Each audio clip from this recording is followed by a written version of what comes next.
नमस्कार, आप देख रहे हैं कोच न्यूज।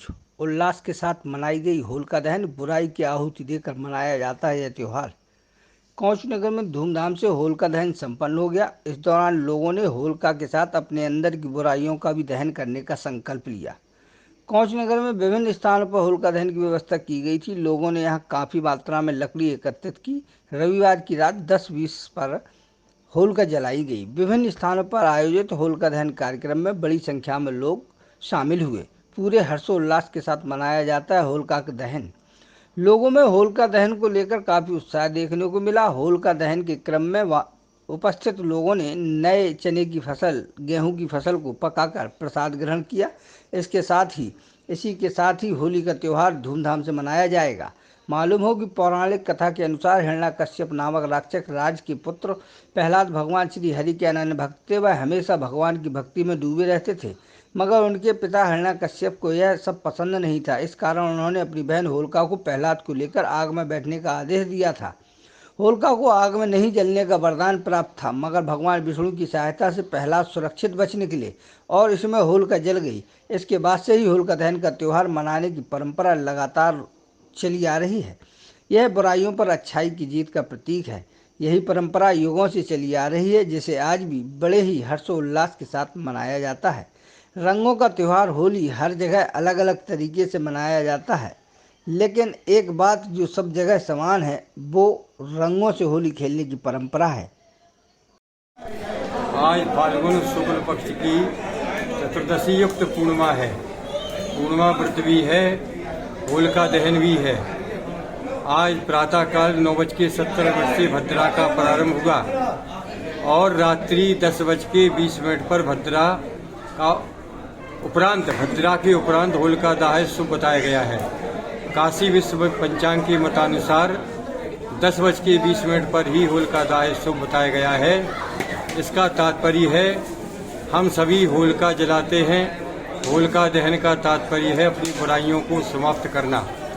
जिस प्रकार भक्त प्रहलाद ने अपने पिता के द्वारा दिए हुए अनेक प्रकार के कष्टों को सहन किया, लेकिन भगवान के पावन नाम का स्मरण नहीं छोड़ा और उसी पावन नाम के द्वारा नरसिंह भगवान के दर्शन स्वयं प्राप्त किए। पर्व वास्तव में प्रकृति के परिवर्तन का पर्व है। इस समय मौसम ऐसा है कि शरद ऋतु से ग्रीष्म ऋतु की ओर परिवर्तन हो रहा है। खेतों में चारों ओर फसलें लहला रही हैं और फसलें भी जिनमें दाने भर आए हैं। आम्र में बौरें आ गई हैं और छोटे छोटे आम के फल भी लग गए हैं। महुए में महुए के फल लग गए हैं। चारों ओर प्रकृति का परिवर्तन है और इसमें फाल्गुन मास में ये होली का पर्व पड़ता है। तो हमारे देश में, खास तौर से हमारे बुंदेलखंड में बहुत ही उमंग, उत्साह और उल्लास के साथ ये पर्व सभी लोग मिलजुल के मनाते हैं। इसकी जो कहानी है, इसका जो कथा है, वो तो सभी को विदित ही है कि होलिका जो एक बुराई पाप के प्रतीक थी और उसने अपने भतीजे प्रहलाद को गोदी में बैठाया। उसकी ये दुर्बुद्धि थी, वो जानती थी कि प्रहलाद जल जाएगा और हमारा कुछ नहीं बिगड़ेगा, क्योंकि उसको वरदान प्राप्त था।